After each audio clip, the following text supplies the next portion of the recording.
आज आम जाना हाउ टू कैलकुलेट एज आमर ऑलरेडी गोटे सीट रे दे देछि डेट ऑफ बर्थ दे देछि आम कैलकुलेट करबा डेट ऑफ बर्थ रो आज टुडे पर्यंत ताकू से पिला को केते एज हेछि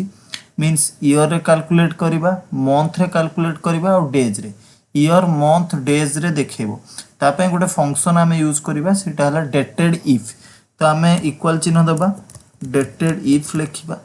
ब्रैकेट स्टार्ट करबा एबे हमर डेट ऑफ बर्थ जो सेल अच्छी ताको क्लिक करनबा देन आम गोटे फंक्शन यूज करबा टुडे फंक्शन जो थरे कि आज सिस्टम डेट न बसे टुडे फंक्शन देन आम ईयर रे देखिया कहले आम डबल कोटेशन भितरे y लिखि दबा देन ब्रैकेट को क्लोज कर दबा देन एंड ऑपरेटर द्वारा आम कनकाटिनेशन करबा जोटा कि आम डबल कोटेशन भितरे आम लिखि दबा years then double quotation end कर दबा ऑलरेडी आमर इयर्स रे कैलकुलेट हो गला पुणी दबा आम माने एंड ऑपरेटर दबा देन आम लिखिबा डेटेड इफ ब्रैकेट स्टार्ट करबा सेमती B2 रे अछि B2 सेल लिखि नबा देन आम टुडे लिखिबा ब्रैकेट को क्लोज कर नबा देन आम मंथ रे कैलकुलेट करबा जहा पई आम पास करबा yn मंथ रे से कन्वर्ट कर दबो केते मास होईची कन्वर्ट करिवो देन आम ब्रैकेट को क्लोज कर दबा देन एंड ऑपरेटर दबा पुणी कनकाटिनेशन करबा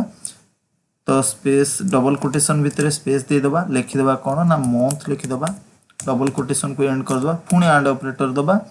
लिखिबा डेटेड इफ ब्रैकेट स्टार्ट करबा B2 देन कमा टुडे देन एबे आम कैलकुलेट करबा डेज रे डेज पाई आम पास करबा कोन ना एमडी पास करबा एमडी डबल कोटेशन एंड कर दबा ब्रैकेट को क्लोज करनबा देन आम एंड ऑपरेटर यूज करबा डबल कोटेशन स्टार्ट करबा एठी लिखि दबा कोन ना डेज को कनकाटिनेशन कले हला देन प्रेस एंटर की एबे आपण मानकर पळे आसला कोन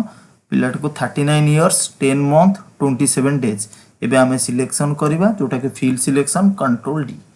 एबे हे गला हमर ऑलरेडी डेट ऑफ बर्थ देथिला आज रो डेट को टुडे पर्यंत ताको केते एज हेछि ना 39 years 10 month 27 days thank you all.